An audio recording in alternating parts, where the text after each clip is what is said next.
Essa é uma das aulas que eu mais gosto, algo que eu gosto muito de falar sobre o consciente e inconsciente. Você sabia que 95% das suas respostas ao estímulo externo, ao estímulo do mundo, né, são baseadas no seu inconsciente? Que apenas 5% da sua resposta às circunstâncias são baseadas no consciente. Ou seja, você veio que programado desde a sua criação para dar algumas respostas. A sua história, a sua vida te programou para dar algumas respostas. E por isso que muitas vezes as nossas respostas elas são disfuncionais, porque elas não estão ligadas à realidade que vivemos hoje. Portanto, descubra as profundezas ocultas da mente humana e explore o intrigante mundo do consciente e do inconsciente. Segundo o teórico, revolucionário Carl Jung, nessa jornada psicológica, nós vamos mergulhar na compreensão dessas duas facetas da psique humana, desvendando suas características, influências e interações. Através dessa exploração, você poderá desvendar segredos ocultos e compreender os mecanismos que moldam o nosso pensamento, as nossas emoções e os nossos comportamentos. Então prepare-se para adentrar em uma grandiosa, um universo fascinante, no qual a mente consciente e o reino inconsciente se entrelaçam, revelando as complexidades e mistérios da natureza humana. Primeiro eu quero explicar para você o que é consciente. O consciente é a parte da nossa psique que está acessível à percepção, à compreensão direta. É o aspecto da mente que contém pensamentos, sentimentos, memórias, percepções das quais temos conhecimento e podemos articular e expressar conscientemente. O consciente é influenciado pela realidade externa e pela interação com o mundo ao nosso redor. É a parte da mente a qual usamos ativamente para pensar, tomar decisões e interagir com os outros. Exemplo, imagine que você está com fome, você sente a sensação de fome e reconhece conscientemente esse estado. Você pode pensar sobre suas opções de comida, tomar uma decisão consciente sobre o que comer e agir de acordo com essa decisão. O inconsciente é a parte da psique que contém um conteúdo mental que está fora do alcance imediato da nossa consciência. Esses conteúdos podem incluir memórias reprimidas, desejos inconscientes, complexos emocionais, padrões de comportamentos automáticos e símbolos arquétipos. O inconsciente é influenciado por experiências passadas, crenças e instintos. Embora possamos não estar conscientes desses conteúdos, eles têm o poder de influenciar os nossos pensamentos, emoções e comportamentos.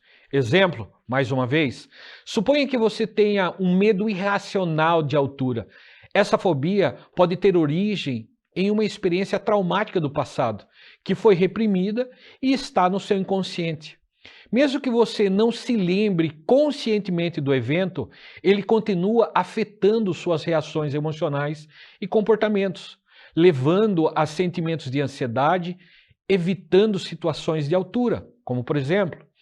É importante notar que para Jung, o inconsciente não era apenas uma fonte de conteúdos perturbadores, reprimidos, mas também continha recursos e potências criativas e espirituais que poderiam ser acessados para o desenvolvimento pessoal e a individuação.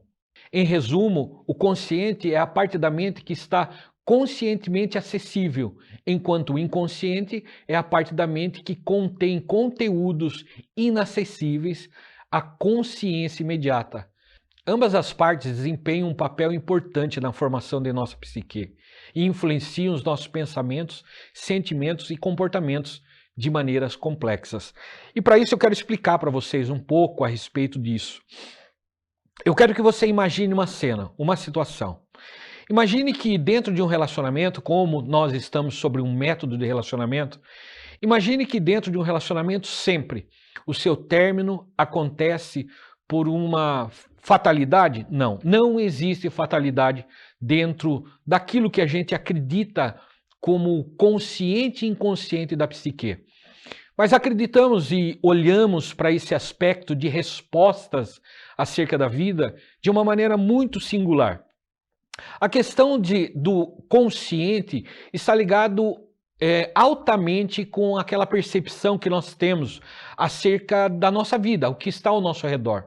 Aquilo que nós fazemos e compreendemos através daquilo que nós enxergamos. Ou seja, os 5 sentidos do ser humano, que todo ser humano contém, que possui isso por natureza, ele responde a esses estímulos de maneira imediata, olhando e vendo as coisas acontecendo, e ele dá uma resposta. Essa resposta, ela pode ser sim consciente, se essa pessoa estiver trabalhando num desenvolvimento pessoal de crescimento, aonde ela começa a anular crenças que são limitantes, aonde ela de alguma forma já tratou alguns traumas, algumas dores.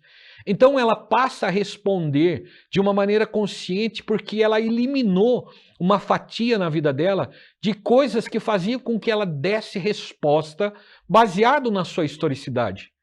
Enquanto grande parte, como eu disse, né, já salientando logo no início dessa aula, que 95% das nossas respostas ao mundo é de maneira inconsciente, ou seja, nós estamos programados a isso.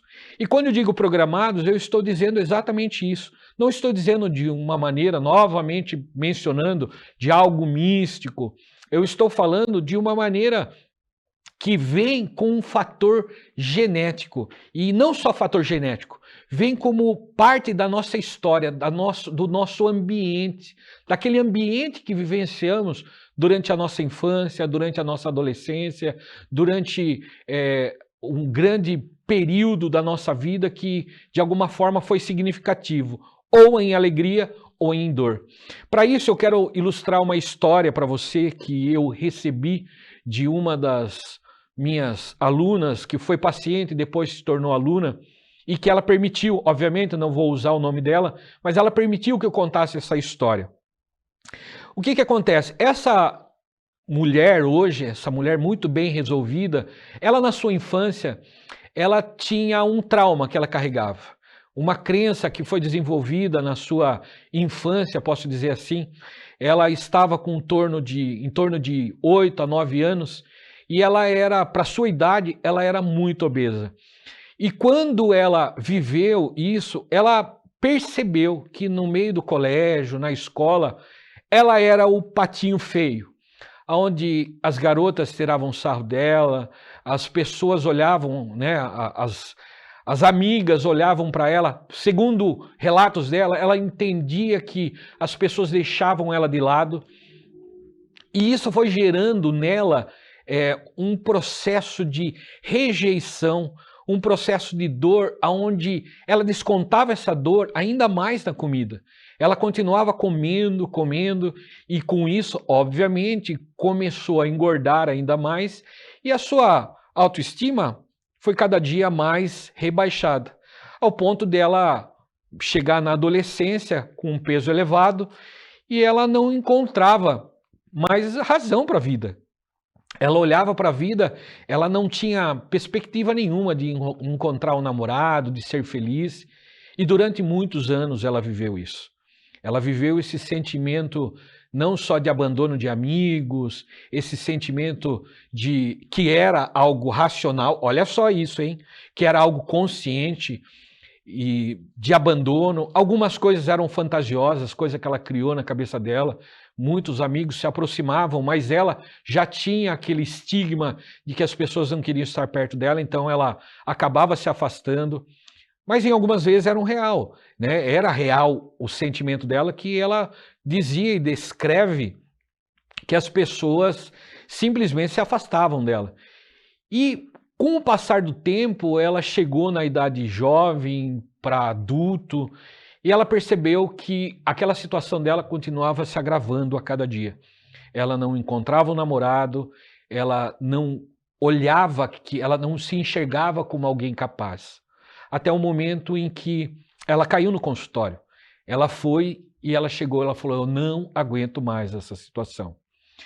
E todo esse processo que aconteceu com ela dentro do consultório, de ressignificar a sua dor, de entender aquilo que motivou a ela a comer de uma maneira desenfreada, a entender os seus valores, a saber, só fazendo um aspas aqui, essa mulher é uma mulher extremamente inteligente, é uma mulher que conhece sobre a área dela como ninguém, ela é mestrada, doutorada naquilo que ela faz, naquilo que ela fez como faculdade. Então, ela é uma mulher que ela tem as suas potências, mas ela não conseguia enxergar essa realidade dentro dela. Ou seja, a visão dela estava distorcida, havia um ruído entre aquilo que ela era, né, aquilo que ela é, melhor dizendo, e aquilo de como ela se via. Então, nós passamos a trabalhar disso dentro dela, dentro do consultório, onde passamos a ressignificar as suas dores e ela passou a enxergar a sua vida de uma maneira diferente. Ela começou a entender que ela é capaz, que ela era capaz naquele momento, e ela começou a mudar a sua mente, a trabalhar. E esse trabalho terapêutico durou algum tempo e foi muito benéfico para ela. O que aconteceu? Só encurtando como parte dessa história. Ela começou a se cuidar, a ir para a academia, a cuidar da sua alimentação, a olhar para, de fato, os seus valores. E em prazo de 1 ano e meio, ela deu um reviravolta na sua vida. De uma menina, de uma garota rejeitada, não só naquilo que ela acreditava, mas passou a ser uma mulher muito desejada. As pessoas, os homens olhavam para ela e não sabia de todo o contexto histórico, de toda a dor que ela tinha passado. Embora ela não negue a sua história, não negue o seu passado, porque ela sabe que hoje o que ela é, a resultante do que ela se transformou, tem muito a ver com a superação das suas dores. E quando ela entendeu, ela compreendeu que toda a resposta que ela estava dando para a vida dela, de percepção do mundo, não era baseado no real, no consciente. A resposta que ela dava e como ela se enxergava foi como ela se via ainda como adolescente, como aquela menina obesa que era rejeitada. De repente, quando ela mudou ela trouxe um ressignificado, que ela viu que ela era capaz, que ela podia mudar a sua situação. Ela não só mudou o seu estado mental, mas como o seu corpo, a sua saúde. E hoje é uma mulher muito linda, uma mulher onde está noiva, prestes a casar, e ela entendeu que tudo isso foi parte de uma história dolorosa, que foi real e que mais do que ninguém ela sabe qual foi essa dor e aquilo que machucava ela. Porém, ela ressignificou. Ela entendeu que as respostas que ela estava dando para a vida já adulta tinha muito a ver com aquela garota traumatizada que olhava para as pessoas e via rejeição de todos os lados. Já adulta e reprogramando a sua vida, entendendo de fato como a vida é de verdade, ela entendeu que ela podia mudar. Quando a gente fala de inconsciente e consciente, é isso que eu estou querendo dizer. Quando esse fato disfuncional não é tratado na vida de uma pessoa, a pessoa carrega essas dores de infância até a vida adulta. E nessa vida adulta, ela dá respostas de como se ela fosse uma criança. Então, estabelecer-se, viver instalado na realidade, é saber que eu preciso dizer adeus àquela criança machucada. Você precisa dizer adeus àquela garota traumatizada, com dores, com traumas, com crenças que não tem nada a ver com a sua realidade no dia de hoje. E quando você entende isso, eu quero dizer para você o seguinte: ninguém te segura. Essa ideia de uma mulher de alto valor que se transforma, que entende que o passado foi apenas uma construção do dia presente para que ela se tornasse o que de fato ela é. As suas dores, as suas lutas, os seus amores que foram frustrados, não dizem a respeito de você. Dizem a respeito dessa mulher que você está construindo. E hoje, através desse curso, através desse método Lotus, você pode sim renascer vivendo uma vida um pouco mais consciente e dando menos respostas, muito menos respostas do que foi o seu passado. Você precisa compreender que você é capaz de qualquer coisa, de qualquer mudança, a partir do momento que você se instala na realidade e entende que tudo pode ser mudado. Tudo pode ser mudado. Não existe um patinho feio como é contado nas histórias, né, de contos infantis. Na realidade existe um processo onde a gente cresce a cada dia, porque na nossa vida nada mais é do que um processo. Nós olhamos para a vida como um processo e entendemos as etapas como etapas que nós precisamos passar. Algumas pessoas olham as etapas como obstáculo e desistem de viver a vida. Como aquele que sofreu, como aquela que sofreu no amor. Olha como obstáculo e fala, não quero mais saber de amar. Algumas olham apenas como uma etapa de crescimento. E nessa etapa de crescimento, a gente é diferente do que a gente foi o dia de ontem. Para encerrar, eu quero deixar uma frase de alguém que eu gosto demais. O Hemingway, ele tem uma frase que ele usa, em grande parte foi reproduzida nos livros de romance, nos filmes que falam sobre romance, que fala sobre o homem, mas não o homem, né, no sentido simplesmente masculino, mas o homem de um modo geral, homem e mulher. Tá? Ele diz o seguinte, Hemingway, ele diz o seguinte, que a grandeza do homem não está em ser maior ou melhor do que o outro, está em ser melhor e maior a cada dia do que o seu próprio eu. Eu preciso ser melhor e maior do que eu fui ontem, não melhor e maior do que alguém. Quando a gente entende isso, a gente muda uma chave e a gente começa a transformar a nossa vida.